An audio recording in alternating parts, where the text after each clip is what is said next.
கேளம்பாக்கம் ஊராட்சியில் உங்களுடன் ஸ்டாலின் முகாம் நடைபெற்றது. உங்களுடன் ஸ்டாலின் திட்டத்தின் கீழ் தமிழகத்தில் ஊரக பகுதிகளில் 6232 முகாம்கள், நகர்ப்புற பகுதிகளில் 3768 முகாம்கள் என மொத்தம் 10,000 முகாம்கள் நடத்தப்பட்டு வருகின்றன.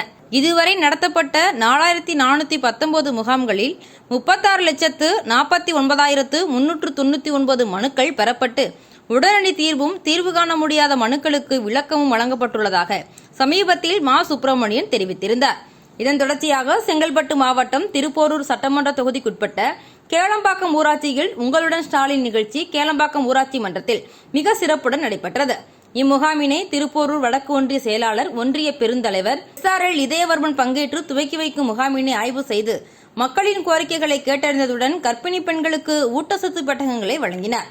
நிகழ்ச்சியில் கலந்து கொண்ட பொதுமக்கள் அனைவருக்கும் குளிர்பானம், தேநீர், கேக் மற்றும் குடிநீர் பாட்டில்கள் என சிறப்பாக ஏற்பாடு செய்திருந்தனர். கேளம்பாக்கம் ஊராட்சி மன்ற தலைவர் ராணி எல்லப்பன் மற்றும் திருப்போரூர் சட்டமன்ற தொகுதி தகவல் தொழில்நுட்ப அணி ஒருங்கிணைப்பாளர் எக்ஸ்பிரஸ் எல்லப்பன் மேலும் முகாமில் மாற்றுத்திறனாளிகள் எளிதாக பயன்பெறும் வகையில் தன்னார்வலர்களும் 3 சக்கர வாகனங்களும் ஏற்பாடு செய்திருந்தது குறிப்பிடத்தக்கது. இந்நிகழ்ச்சியில் ஒன்றிய துணை செயலாளர் ரமேஷ், ஊராட்சி மன்ற துணைத் தலைவர் பாஸ்கரன் மற்றும் வார்டு உறுப்பினர்கள், கிளைக்கழக செயலாளர் அசுந்தன், மாவட்ட ஒன்றிய கிளைக்கழக நிர்வாகிகள் மற்றும் உள்ளாட்சி மன்ற பிரதிநிதிகள் அணிகளின் நிர்வாகிகள் கலந்து கொண்டு சிறப்பித்தனர்.